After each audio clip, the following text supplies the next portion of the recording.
Hey guys, Aaron the Trucking Guy here with another load securement video. Here's an example. We're doing some shingles, right? I know the other day I was talking about some hot shots that doesn't have a frame underneath that you can hook the strap to go through the rub rail. So in the instance that you do have to use the rub rail, we want you to go on, want you to go through the bottom of it, hook it like so, and then it'll pull against it nice and tight when you ratchet it up, okay? Just like that. So that's how you do it, guys. But in the event that you do have a way to go through the rub rail, like a guy that one of the subscribers guys actually reached out to me and said that on his Gator made trailer he can go through the rub rail on his hot shot trailer and hook underneath the frame. So some are like that, some are made not like that. So if yours is not made like that, this is how I recommend doing it, hooking it right to it, or getting some sort of fabrication method done so that you don't have to do that, because it's not the ideal situation. So guys, we talked about edge protection and how important it was to keep the straps from getting cut, right?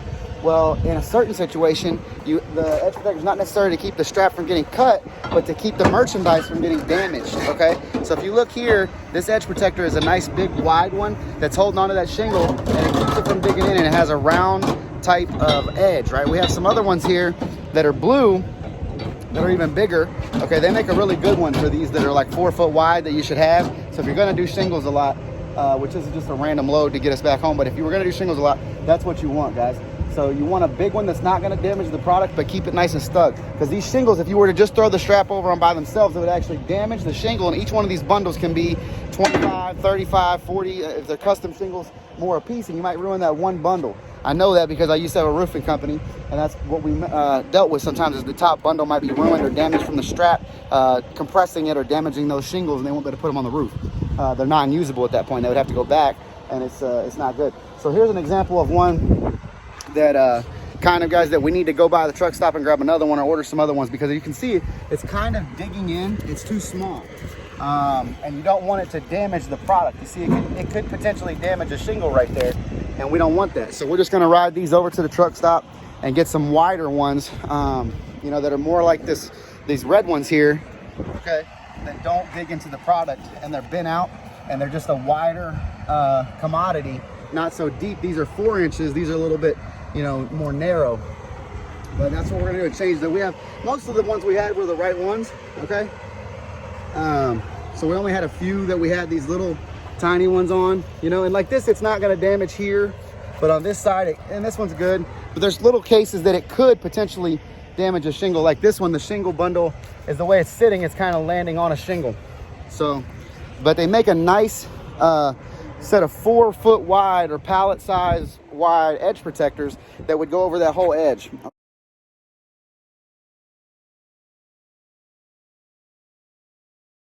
Okay. Another situation where it would be really good to have those 4 foot wide deals that we're going to just throw a little strap on is like at the top of this pallet.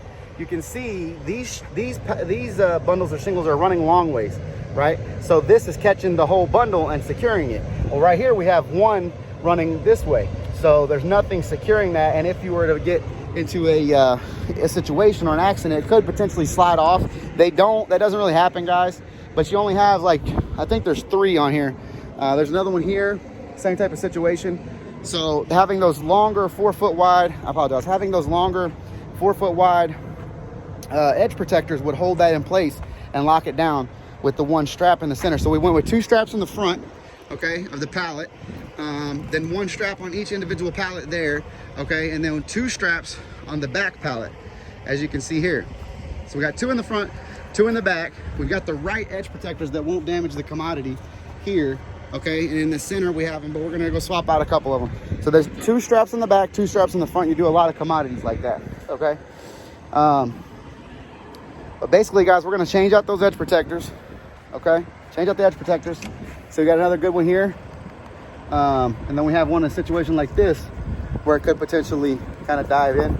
It's just the wrong type of edge protector. They make different types. Those are kind of the chintzy type, you know, pick up at the truck stop last minute when you don't have them. You want to be preemptive and pre-plan and kind of be proactive and order your gear before you go out on the road.